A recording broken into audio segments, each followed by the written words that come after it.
Hello there. Oh, which accent is this? I don't know. That's my bougie accent. Oh, well, happy Sunday, everyone. Happy Happy Sunday. Sunday. Today on the show is At the Movies with Delores M. Flynn. Delores M. Flynn is a local film director who has, man, not only made an impact on the film industry, but she's made an impact in the community. Um, we are so fortunate to have her here. We're going to get into her story. We're going to get into her passions. We're going to get into her filmmaking and the projects that she's currently doing. But first off, we just want to say thank you and welcome to the show, Miss Dolores. Thank you, Aaron and Keela. I'm so happy to be here. Well, thank Appreciate you. the We're invitation. so glad to have you. We got our popcorn ready for when we show clips of Dolores's films, and we're gonna tell you a little bit about her too when we come back. But I got an important question for you guys, and that is, hold on, let me get my turntable ready. My turntable. The question is,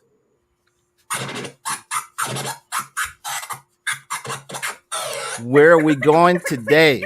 We're going all the way there. Dolores, you got to say it with me. All the way All the there. way there. Period. Where are we going today? All the way there. Let's go. Where are we going today? Where are we going today?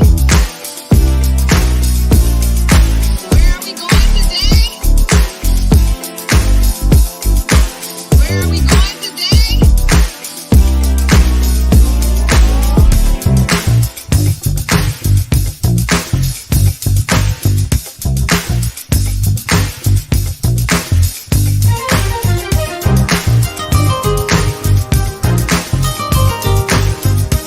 Where are we going today?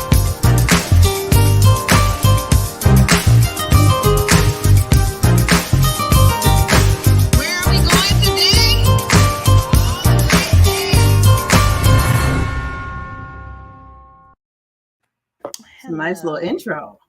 Thank you, ma'am. you. Thank you, ma'am. Aaron Well- did that intro. I like it.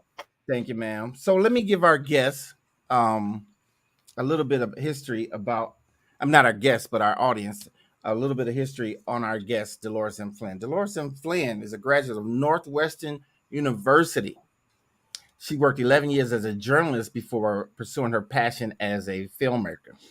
Her films focus on more of drama, and with her experience in shorts and features about women and children that shed light on complex relationships, digging into loss and hope as characters seek to become more than their circumstances, exploring topics like abuse, abandonment, and survival.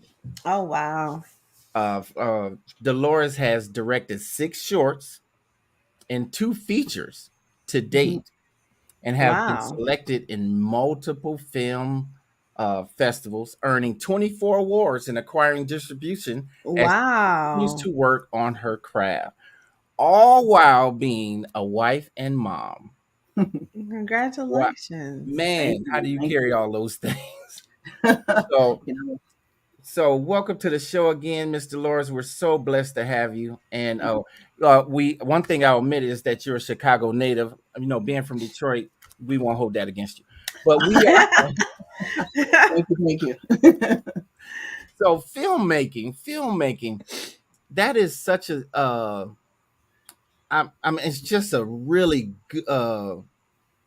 great profession to have, because it tells stories that I think people need to get out. And I can relate to a lot of your films.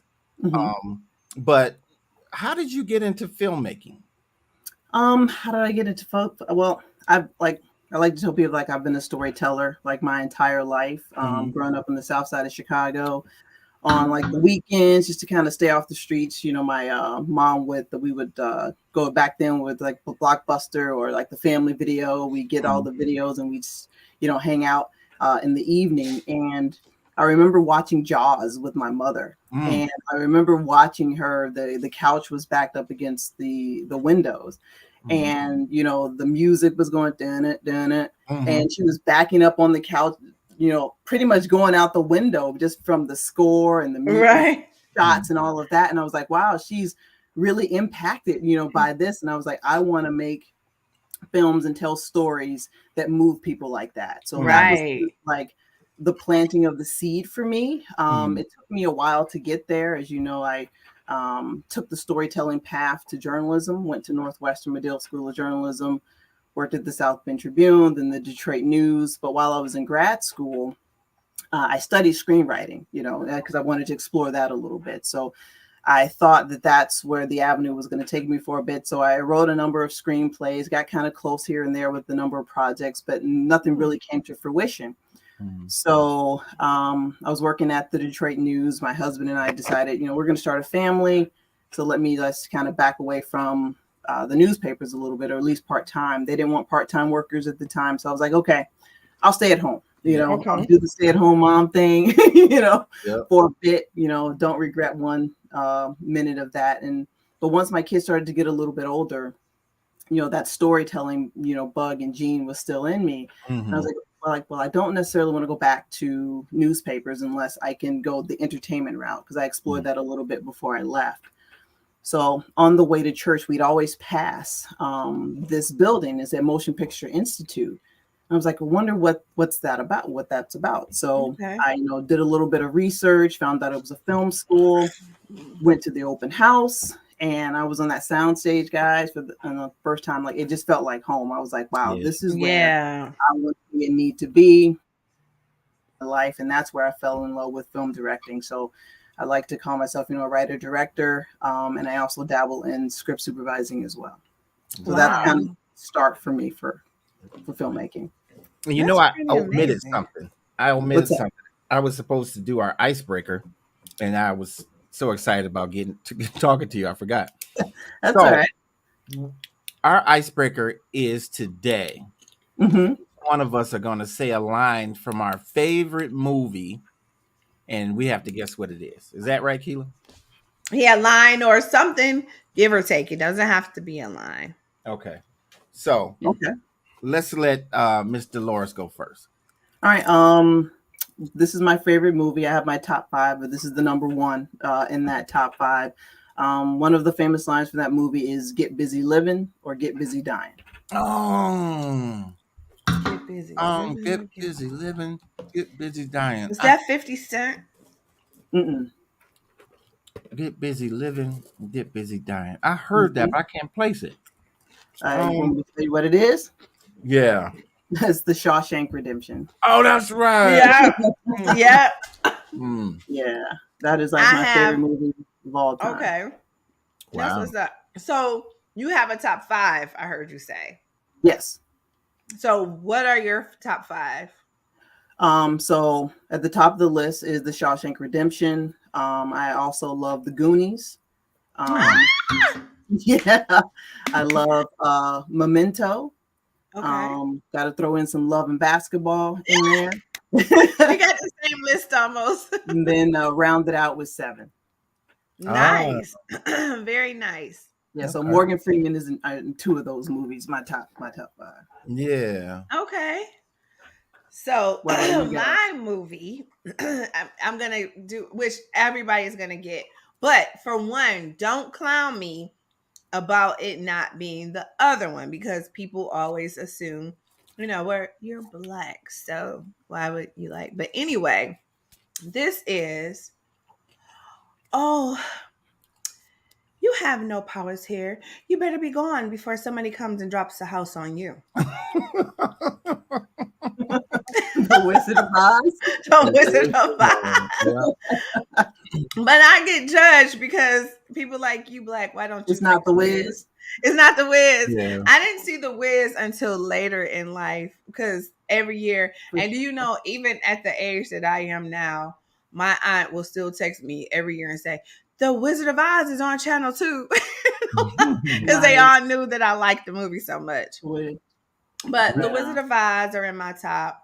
Um, some of my other favorite ones are like Divergent, The Maze Runner, Okay, yeah. Love and Basketball, and um obviously The Goonies. Yeah, that's a good But one. one that Aaron cannot stand, and it is I love the new series, the new movie combo of the Planet of the Apes. Okay. Yeah, he have his own reasons for that, but I still like the movie because it's just intriguing to me. With whatever, I know he thinks there's some backstory to that, but regardless, I still like that movie. Yeah, yeah. Right on. You're allowed to like what you like. Thank you, thank you. Um, so here's a quote from one of my favorites. It Okay. wasn't a movie. Well, I guess it was, but it was on TV. Ain't nobody coming to see you, Otis. I'm the one selling the records. You wish you could work like me. Temptations. Yeah. Man, he Nice. played the mess out of David He Ruffin. really did. Man, He you really wish you could did. work like me. Without me, the Temptations are a group in search of a David Ruffin. I know that thing Woo-wee. all the way through. Okay, so That's he like awesome. meant he that. meant every word. Right. So my top 5, and these are all number ones. Claudine, Okay. the 3 Bill Cosby, Sidney Poitier trilogy. Let's do it Dolores. again. Uptown Saturday Night and a piece of the Okay. action. Yeah. Dolores, I had to sit through all of those. And I couldn't understand what would make her go to sleep. But anyway, classic movie. I mean, so you do know that Biggie Smalls got his name from one of those movies. I had no idea. Yeah. It was from Let's Do It Again. You did Alvin tell me that. Lockhart played Biggie Smalls. Anyway, Nice. so that's Did you 4. know that they're gonna try to do a remake of Uptown Saturday Night? I heard Kevin Hart was trying that, and he was trying to Yeah. Chadwick Boseman before he died. Aw. Yeah. Mm. But I Okay. don't know. I think they should just leave classics alone. But Well, we know you we'll see. think that, I- babe. I mean, Yeah, some of Aaron. them they do need to. Yeah. Yeah. But that's 4. The 3 Bill Cosby, Sidney Poitier movies. Okay. Claudine. My last one is Cooley High. Okay. Okay. Cooley High. I didn't know how to sit through that one. Had to sit through. Look No, at I this. mean not. It was an experience. It was so great. We had to watch it in 2 settings because she went to sleep. Hey, But, hey, maybe she was just tired. Thank you, Dolores. I got your back. I see. So those are my all number ones, but I have a top 40, but I just shortened it to 5. Okay. Yeah. So let me ask you this, Miss Delores. What is Yeah. good qualities a good director should have? Qualities of a good director. Um, what you're going to do on set, patience, Mhm. having being trustworthy. Your crew should be able to rely on you, and being able to have a plan, but being flexible as well in that plan. Mhm. You have to know how to pivot because things are inevitably going to come up on set, Yeah. and you have to think quickly on your feet. And a lot of filmmaking is probably as well. Yeah. Yeah, I can just imagine that. I remember because I have the honor of being cast as an extra in 2 of your movies. I was definitely glad to have you. Yes. And so we had to be on the set. Dolores gave him a balloon head. Yes. And I just got to see up close the things that weren't expected and how you pivoted. And because one time we did a basketball scene in a movie called Why Me that you did that we're going to talk about in a minute. And the camera guy was in the mix of us running a play. Yes. And so I was the guy who set the pick and the camera guy goes around me. And then I turned and bumped the camera guy, ruining the whole shot. And Dolores was like, "That's okay. We'll just do it again. We'll do it again." So I was like, "Thank you for not getting mad," because I surely didn't see that guy. Yeah, I But mean, it doesn't, I know there's some people like emotions can, I don't think, getting upset and yelling and screaming, that doesn't help any situation. So yeah, I I agree. like to kind of maintain my composure because things happen. You have yeah, Hmm. to look at it, otherwise things will quickly fall off the rails. yeah, yeah, Yeah, I agree. That's it. Kind of goes with kind of almost anything in life. If you don't learn how to pivot, hmm, then you're going to be angry, upset, frustrated at almost everything in life. yeah. You gotta learn how to pivot. Because Yeah, I mean, Keela because is a queen pivot. that's right. I love it. I mean, the show must go on. The Yeah, show, I had exactly. The show people are must there go on. counting on me. We got to make our day. We got to get these shots. We had to go to another location. So it's like we just got to figure this out and keep moving. yeah, Hmm. Hmm. yeah. But you're a class act, Mr. Lawrence. I'm gonna probably say Oh, that thank 20 you. more times before this show is over. I So let's appreciate it. do this. Let's give people a taste of the work that you have done. Okay. Um, so let's start with The Color of Hate. And Okay. Sure. when you see this clip, maybe you'll see a handsome face that you recognize.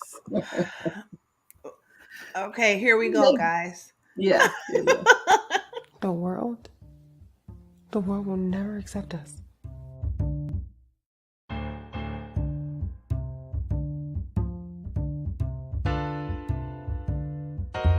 Tell me you don't feel it too. I can't. Look at me. Please. You know I'm not like that. I'm not going to hurt you. I'm so sorry.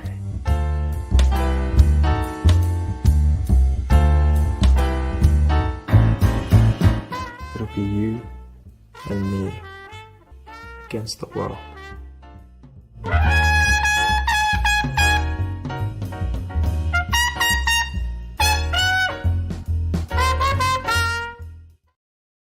I really want to see that. Man, Yeah. that Yeah, was such. Tell us about that movie and how it came about and what. Sure. Yeah, The Color of Hate.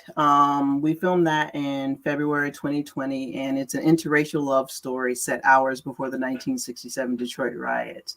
Okay.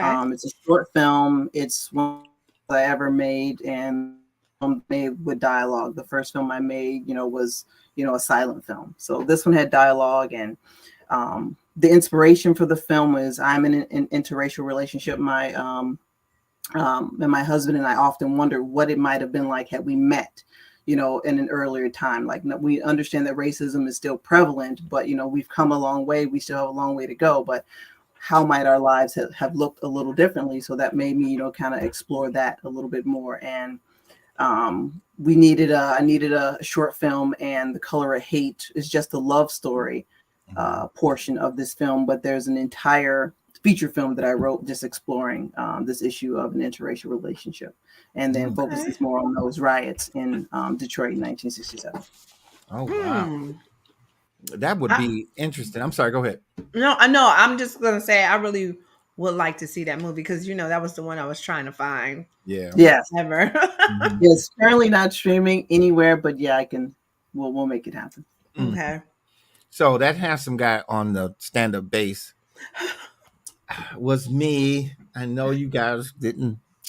Anyway, but I was just really glad to be a part of it and see how the stuff works, see how the pieces come together, Yeah, see the creative process. And like I was saying before, seeing how you have to pivot around mistakes and all of that stuff.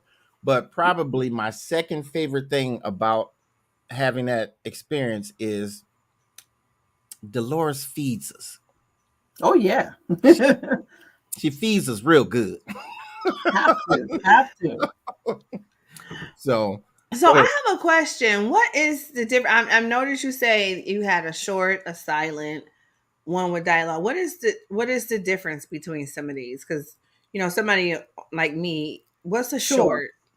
Yeah, so a short film is anything on 40 minutes or less. Okay. So I think the baby was 20 minutes, somewhere around there. I can't, I'm really can't remember or maybe 15. Okay.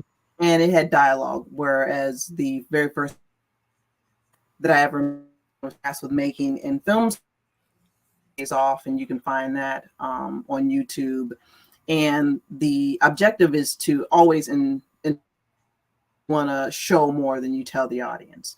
Okay. And showing them as opposed to telling them, invite your audience to participate, a little bit more, invite them in without just telling them every little thing. So they're able to, figure out the storyline for themselves, or come to their own conclusions, one way or the other about what's happening, as opposed to you telling them. So the objective is always to show versus telling. And or when you show, you're telling them, but you're not telling them, if that makes sense. Okay, got you. That makes perfect sense. With words. Yeah. Okay.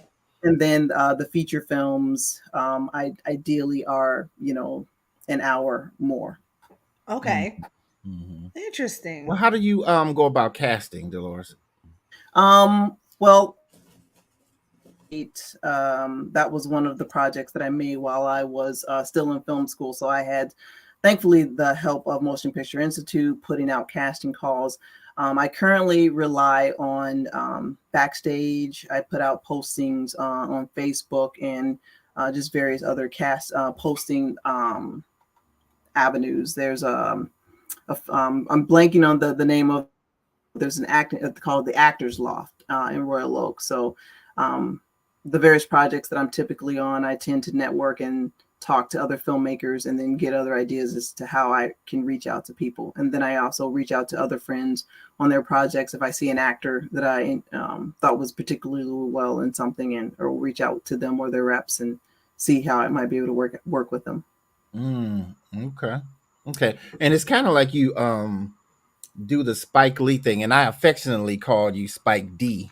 But how Spike Lee has his own entourage and cast that you see reoccurring in movies, and I think that's a good thing, because he can always rely on them. They bring the funk, and they don't remind you of the last character they played. Like Dean, Big Brother Almighty in days, does not remind me of Bugging Out from Do the Right Thing, even though they were the same guy. So I kind of like that versatility. And so I see some people, and in addition to new people that come to your films, and they really bring it. And I mean, it's just a testament to your directing, but these guys are super talented when I see them. Thank you. I think it's a combination of both. I like to think I have a good eye for finding, good actors, and then I like to find people that take direction well. And I also like to cast people that haven't necessarily been seen in a lot of things, to give them an opportunity. And I just think it's a good combination of us collaborating together. They bring something to the table, and then so do I. Very interesting. How do I become a part of this? I want to be on stage in the bright lights. How do I get to know about these things? Well, you just got to look out for the casting calls, on Facebook, Backstage. When the next time I'm casting for something, I'll make sure I'll slide something your way, and then you'll just come out and you'll audition. I'll send my talent scout out. All right, sounds good. We'll make sure you get the dialogue and the sides, and you show us what you got. And if you're that's interesting. We'll put you in there. And then in terms of the background actors, I tend to reach out, to my network of friends and say, this is what I'm working on. This is the topic, and I like to think it's the topic that kind of gets them, and it's like, okay, that's interesting, and they want to be a part of it. And I just, let them know the days and the times, and whoever can show up and make that commitment. Okay. That's very interesting. And speaking of the cast of friends that you have, each time that I've been asked to be an extra, I see some of the same extras from before, and we got a rapport going. Awesome. Like, oh yeah, you were the mean lady at the table at the club. Yeah, you were the bass player. Yeah. And so we started to kind of know each other a little bit. So each time we gather together, we always look at each other like, welcome back. That kind of Mhm. So Very nice. You become I a like family. yeah, it is a family aspect. But let me ask this: you said that you like to focus on women and children that shed light on complex relationships. Yes. Why is that your focus? Because I tend to focus on those flawed characters because I don't think anything in life is black and white. There's always some underlying issues, and I just want to explore those parts of humanity and what kind of make people tick and what makes them do what they do. Mm-hmm. And it's not Mm-hmm. always one underlying issues. It may seem like on the face value, like this kid is just out there robbing people, but like what's causing him to do that? Right. Or Mhm. what makes this woman stay in this abusive relationship? Just Mm. kind of taking a look at that, that these people have these underlying issues. And I've just, growing up south side of Chicago, you see some things Right, and you right, just right. realize that, there are some underlying issues, and let's just kind of explore, what makes these people act and do what they do. Wow. Yeah, I like that though, because everybody does have a backstory, Hmm. you know? Hmm. There's a Yeah. And I backstory for everyone.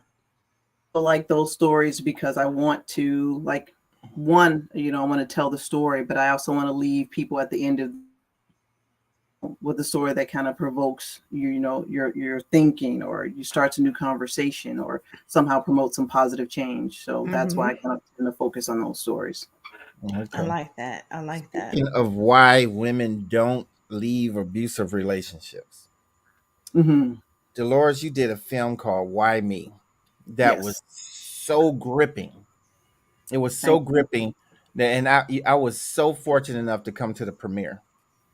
And I had to ask one of the lead actors, how are you going to shake the stigma on you because you played that abusive guy, this abusive guy so well that I totally believed it. Yeah. And that story just I can still see it. I can Oh still. wow. So what made you? I mean, so how did you think of that? Was that based on a true story, or how did Yeah. that? So yeah, Why Me is based on a true story, and it's based upon my cousin's life. So she had a number of eye surgeries, and I just kept, the journalism background in me. I just kept digging and digging, like, what's going on? The stories just weren't adding up. And then she eventually came out and, told me, that, years prior that she had been in this abusive relationship with her husband, and I had no idea. And I was just like, wow. And she had been, trying to process it, through her own writings and poems. And I asked her, like, do you mind if I take a stab at it? And in the terms of a short film or a feature, and I sat down and we went over all the materials, and then we came up with this storyline that eventually Why Me. And our goal for that was um, just to raise awareness that this continues to go on. Like, we know that abuse is not new, but of all the other chaos in the world, it kind of gets pushed to the side. But like, this is still pretty prevalent. Hmm. What causes people to stay in that? And if we could in any way help one person see Right. themselves, whether it's the woman or the man or whomever, and then help them get help and get out of that relationship, then we would have done our job. Wow. And it's so important. I know a lot of times people don't like to really see stuff like that. But Mhm. Yeah. like, I didn't get to see your story personally, but I did get to see Diary of a Mad Black Woman, which started helping me say, look, why do you deal with some of these things? Mhm. Hmm. Which led to other things. And what I like that you said is getting down to the bottom of why people decide to stay. Because, people who've never been in that type of a situation, they'll just assume, well, she probably just don't want to be by herself. But it's such a deeper thing.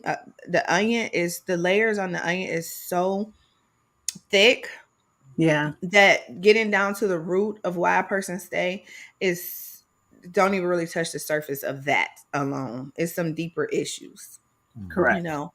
Mhm. Yeah, because even my cousin, she was like, she never thought she'd ever be that woman to be in that situation. Exactly. And then I partnered with Haven, and they came out, as Aaron knows, and they took part of the question and answer with us. And then just with my dialogue with them before and then through the project, it was also just very enlightening, to hear all of these women's stories and just what they've helped other people Mm-hmm. survive, both men and women, Mm-hmm. exclusive to women, but men are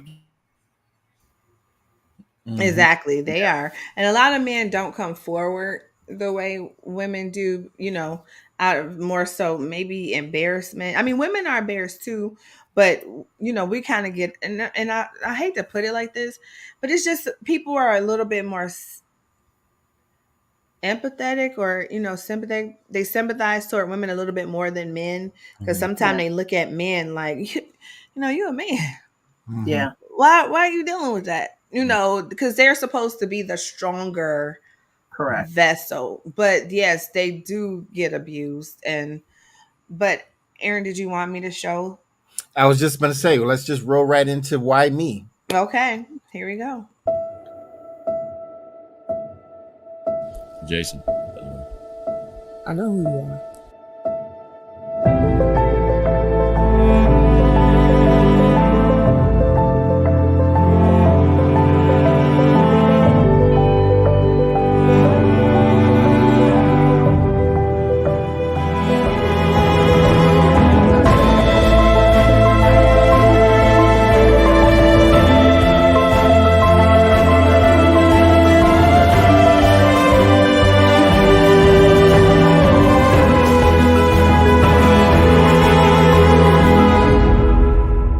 I do love you.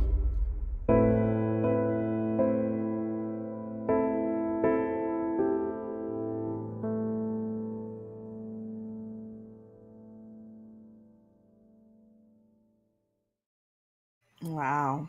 I couldn't keep my eyes off the screen because Thank I you. didn't know. I didn't, because this is the genius of Dolores. Like she said before, she doesn't tell everybody everything. So the extras that came in, I speak for me. I'm thinking I'm watching a love story. Okay, that's cool. I know he got a little bit of an issue, but I didn't know this great level of abuse was coming Hmm. until I saw the movie. Then I was like, oh my God, this dude is crazy. And, and so I was just like, wow, it just blew me away because like the color of hate has some dynamics to it. But then why me was like exponentially gripping. And Um, it just made you just like, dude, I wow. You appreciate that. know what I liked? Well, not that I liked the situation. So in this movie, this man, he is a very attractive man. Hmm. Sometimes women are captivated by those things, Hmm. and if they aren't feeling a certain way about themselves, this person makes them feel a little elevated, right? Hmm. So you live in this life behind closed doors, but on the outside, you've got your arm candy or whatever. Right. And so, but you're living in such a miserable life. And whatever your captivation may be, because sometimes another person can look at that person and be like, I mean, she taking that from him. He's not even that great looking. But something else is captivating to her, to bypass all of what she's dealing with. Hmm. In Sure. this case, it just happened to be, physically his looks, but I didn't see the movie, so I can't go into detail about what else is there. Yeah. I But mean, but I just think go ahead. Yeah, go ahead. no, I agree. Like sometimes it's like, yeah, you do have this arm candy, but sometimes you stay because there's, something broken inside of you, or Yep, you're exactly. lonely, or you stay for financial reasons, or Mm-hmm. just plethora of things that we kind of get into. And then you see from his side, like his demons. Yep. What I wanted to show was that, it's not just, one-sided, It's Hmm. not. and that he's also struggling with some things. He didn't necessarily want to be this way, but he's, dealing with his own issues, which we bring out and kind of challenge him in the story as well. And I like that too, because a lot of times the focus is taken off of them, because all they are seeing as the person who is doing the beating, and Hmm. people don't look at the fact, what exactly are you dealing with mentally to even make you like this? Hmm. That's Yeah, an issue, but that person have to want to get help. You Yeah. know, Hmm. exactly. they have to want to be there. Yeah, I want to see that one too. Yeah. Yeah, that one is currently on the film festival circuit. Like, so we've won like the top short film, best narrative short film. And then we are going to be in LA next month in support of Why Me at the Michelle Film Festival, which I'm really excited about. Yeah. Very nice. Thank you. Let me ask this about Why Me. So The Color of Hate obviously is in color. Why Me is in black and white. It is. Any reason for that? Wants to just to focus solely on the story. We tend to get lost in colors and just things in the background. So I figured if we desaturate the image and just make it black and white, you tend to focus more on the story. I see. Dang, good, because I was so busy looking at the stuff, I didn't even notice that until Aaron said it. Yeah, and so it worked. It made you focus in on the story. It did. Yeah. So, but we'll come back question. Oh, I don't want our audience to think that you just did The Color of Hate and Why Me. What are the other films that you did? So I did It Pays Off. And that's a story about a mother who she just needs a break, and her kids just keep coming at her. But at the end of the day, she realizes that, it all pays off, being a mother and having the kids all over you. Then we have The Color of Hate. We have Mama, which is about a woman suffering from postpartum depression, and she decides to leave her family, but then she comes back years later. So she, leaves her family, and then she has this daughter later, and she has to deal with the repercussions of that. Mm-hmm. I did a film called On the Road to Adam. I didn't write it, but I directed it, and it's about this young woman who's in love with Adam Devine, and she has this script, and she wants to get it in his hands. And why don't we just take it to him ourselves? So they go on this road trip to see them. So it's a bit of a drama and comedy. Mm-hmm. It was my first foray into comedy. Still love drama though. Mm-hmm. Then you have Why Me, for one, takes a look at just what it implies, a woman in a relationship, and how that impact her relationship. Mm-hmm. Those are the short films. And then I had the pleasure of doing my first feature film last year called Cutthroat with Dennis Reed Productions, written by LaVon Smith, about a young lady who loses her mother, to a violent crime, and then she has to go live with this new family that she never knew she even existed. So she's coping with that, living with this new family and trying to avenge her mother's death. So that was a lot going on in there. But there's a character in that film that has dementia, and that was the character that kind of gripped me and made me want to say yes to that storytelling from LaVon, because my mother suffers from dementia. So I wanted to kind of look at that character. So that kind of drew me into that film. And then, thank you. And then The Easy Path, we also shot last year. That should come out this fall. Is produced by the Union. They do a lot of youth-based projects, and they asked me to come on to direct this one for them. And it's about a young man who gets his life together with the help of the man he robbed. So for me, I thought that was compelling. This guy could have, threw this kid under the bus, but he was like, no, I'm going to help you get out of this, tough situation. Because again, what's making you go out here and rob all of these people? Right. Exactly. So those are my projects, that I've worked on so far in terms of writing and directing. And of course, there's hopefully things to come in the future as well.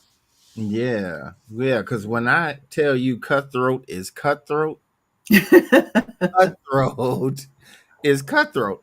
And I mean, you find the best actors for these things, because the guy in this movie is so believable. I believed him the whole time. It was like, dude, this is not a movie. This is like real life I'm looking at.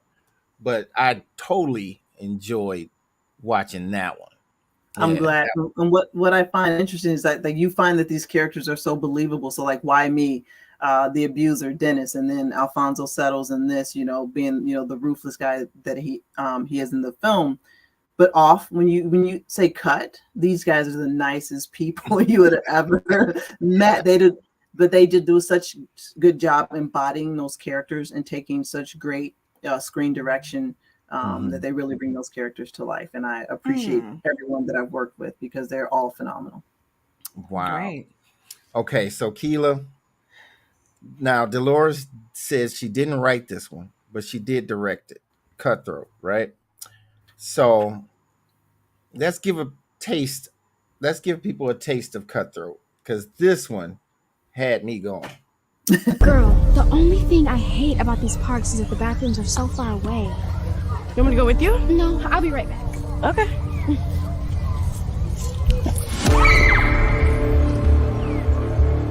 There was another young lady with you guys at Mighty Wings. She's been reported missing. What's up, man? Y'all got that work? You came up on a little something. The other night at the restaurant, there was another little short, light-skinned chick with Shannon. You know what I'm talking about? And we know you've been keeping tabs on Shannon.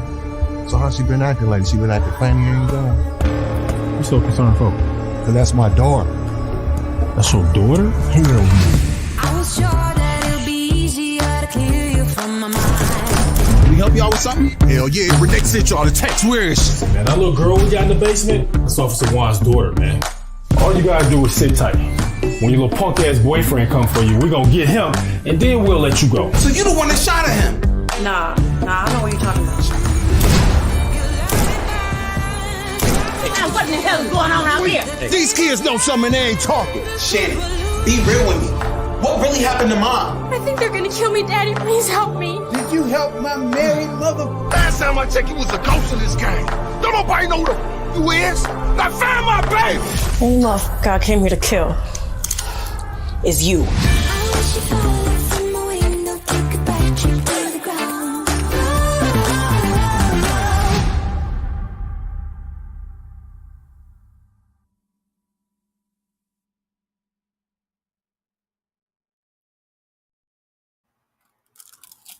Man. You're muted. You're muted. Oh, okay. Well, that man is, I know the reason I was so stuck to that, because I kind of know people like that. I don't know them, but I know of people like that. So Sure. it just kind of made my attention just kind of be a little nostalgic. Like, wow, I know people like that, and just to watch that it was captured on film was just amazing. So people like what? Like the dude that's in Cutthroat. Okay, so what you have to see is the very beginning of Cutthroat. Okay. Yeah, that's currently streaming on Tubi for anybody who wants to check. Oh, okay, yeah, that's. I'm gonna go watch it after this podcast. Okay. You have to see the beginning of Okay, because it sets the stage for the rest of the movie, and I was like, dang, this is crazy. right. So anyway, and you're true to form, you're true to your theme about children and moms and that whole dynamic between that. So I mean, I see the Delores Flynn stamp. That is Thank you. awesome. So Delores, what's your next step? I'm sorry, but what'd you say? I was gonna just ask her. You said she won 24 awards. Mm-hmm. What were they? There are various awards for the short films, like best short film, and through film festivals, things like that. Yeah. Okay. Audience awards and things like that. Yeah. Nice. Very nice. Thank you. What's current for Miss Delores Flynn? What's current for me? So The Easy Path, the last film that I mentioned, produced by the Union, that's going to come out this fall. So we'll be promoting that shortly. So we just got the trailer together and the poster, and I'm just, waiting for the green light to, release all of that and start promoting it.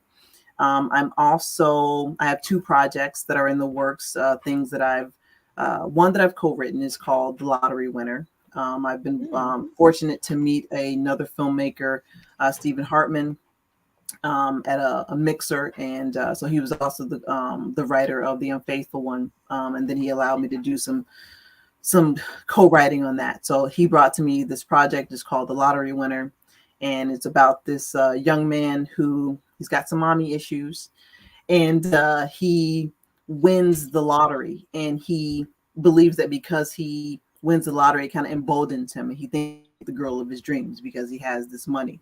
And when things don't go his way, we kind of watch him slowly unravel. Okay. And the note at the end of the day with that one is, women aren't objects. No. Okay. So we are currently in the process of getting funding for that. That is, I think, one of the hardest things as a filmmaker is coming up with that funding to get the project made. So we're currently in that process, and we have a couple of actors currently attached to that. And the other one is called After. And I have a producer that I'm working with on that, and it's about the aftermath of a school shooting. Wow. So those are the two that I have kind of on deck, and The hopefully aftermath. we'll get those made. Oh, I bet that's something. Wow. So And how do you? that one took a little bit to write. I'm sorry, Anne, what were you going to say? So those from the Easy Path on have been full length. Yeah. So Cutthroat. Oh, okay. Easy Path is a feature film, and then The Lottery Winner and After, both currently in the development phases. They'll both be feature films as well. Oh, okay. All right, Mr. Delores. So on a personal note, how do you juggle film budgeting, casting, directing, and more importantly, writing, more importantly, wifing and mothering? By the grace of God, it's a dance. And thankfully my family, they understand my passion and my drive, and they allow me the space to create and do the things that I would like to do. And I think also my broader community of friends who also help when I'm on film projects, help, my husband and I out, juggling the kids and getting them to where they need to be or picking them up from school. So having that good support network has also helped. And in terms of the writing, you just kind of write in between things.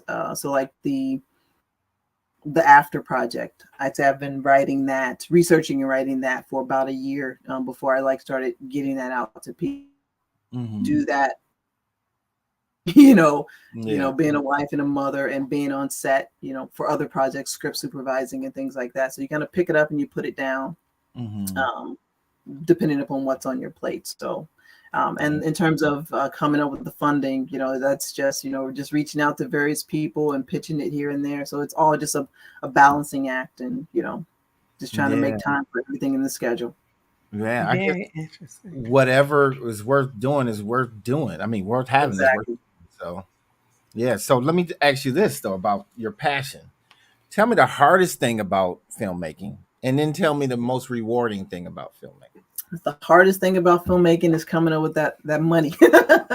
I'd say to make the projects. Thankfully, with everything that I've done so far, people have believed in me, believed in the message, and helped me make those projects come to fruition. I'd say the other thing maybe would be personalities. And so therefore, I think I like to surround myself when there are projects that I'm doing, people of like mind, same work ethic, cool, calm, level-headed, people that aren't screaming, because that doesn't help situations. So people that I want to be around on set with for 12 hours. So sometimes, on some sets, the personalities could be a little difficult, but I try to surround myself with like-minded people. You said the most rewarding. For me, I would say probably the feedback from the films, outside of working with my actors, because I love that collaboration, that give and take when it comes to developing a character and those conversations that we have. But outside of that, I would say the feedback from people who watch my films and learning how maybe it has impacted them. I had one friend who watched The Color of Hate, and it just stuck with me. She said, you made me think about my life and the relationships that I had, because it's about interracial relationships. You made me think. And she was like, thank you for that, because I have to go back and reassess some things. So that was just it was like a wow moment for me. So that's what I want to provoke thought and conversations and promote positive change. So when people are coming to me and saying, you made me think, or you challenge, my perspective, or, we start that dialogue, that's very rewarding. Like even after why came out of that question and answer, and then theater, said they had to, maybe have a different conversation with their family members, or maybe they judge them too much, for being in XYZ situation because they didn't fully understand it. So exactly, raising that awareness, that's what's most fulfilling for me. And then seeing people get it. Right. I like that. Mm-hmm. Wow, Miss Delores, you continue to inspire me. Because I'll probably say it one more time before we get over there. But anyway, I do like that each one of your films they get, because I've seen just about all of them. I've seen The Color of Hate, I've seen Mama, Why Me, and I think I've seen one more. And it's like they get increasingly more intense, and the stories are so full. And I just really appreciate knowing someone putting out good content like that. Mm-hmm. I appreciate it. I like to pay attention to detail. I like to plan and prep with all my department heads, and I come with ideas. They come with ideas, and I like that. You're seeing. Hopefully, was what I'm striving for is a level of growth from one film to the next film. Yeah. So there's a film that like is coming out about a couple, like they're in the car, and when he plays his music, you got to hear all this complaining about his 70s and 80s slow jams, right? Okay. And you got to hear comments like, "Oh, your stuff is from 1900" and all that. Conversely, when we ride in her car, or they ride in her car, we got to hear the bump of Eminem and all these little hardcore rappers that just like thump. Okay. So that, I think somebody's gonna make that film, and I think it'll be an excellent film, and I think what it'll show is the balance of two worlds coming together. There you go. You got to have some give and take. You got to learn how to open your mind, to these new experiences, and some may be for you and some may not be for you. Exactly. That's what. So the outcome of the movie will be he's gonna say, "That is the best rapper I ever heard," and the world is good. That's the way I look at it. Or an alternate ending for the DVD, if they do those anymore, would be her saying, "You know what? The soundtrack to Car Wash ain't so bad." Oh my! The 8-track he meant, but I get it. Oh, okay.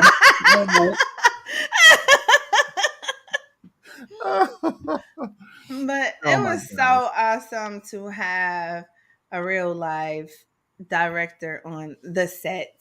Yeah. Yes. And just thinking about just some of the things that you said, which people can apply to any part of life, is trying to find people with like minds to work with positive attitudes. And I think sometime when you are trying to make certain things work well, I think sometimes people have people a part of their, let's say, whatever, their projects or whatever. And if the person is, not, if you guys are not meshing well, sometimes they just don't work. Mm-hmm. And I like how people are there to support you, because when you have a good support team, you can't be stopped. Mm-hmm. Yeah. Mm-hmm. Yeah. So in the few minutes we have left, we always, I should say, have a challenge for our audiences. And I would put a challenge out there. And if you got one too, Keela, my challenge is to go to Tubi, find Cutthroat, watch it, and then whenever Why Me comes out, you have got to see Why Me. Definitely. Yes, for sure. And they can check out Mama. That's also on TV as well. Okay, check out Mama, and you'll see the collective works of Miss Delores M. Flynn. I'm sure in the future, but you can check them out now to see just how bad this young lady is. I love it. Thank you so much for sharing your day. My pleasure. Instagram, they can check me out at eFlynn1, and they can follow my journey. Yes. Go follow her and go watch her movies on Tubi tonight. It is a good day for it, and that's exactly what I'm getting ready to do when we get off of this podcast. All right. So we want everybody to have an awesome week. Take the challenge. It's hot. It's getting hot. Stay hydrated. All of that good stuff. And most important, enjoy the moments. Stop being mad about different little weird stuff. Enjoy the moment. It's summertime. Enjoy life. Okay. Thank you, Dolores. Thank you, Dolores. Miss Director Dolores. That's what we'll say. Right. Director Delores Flynn. All right. Everybody have a great week. All right. Don't hang up, Dolores.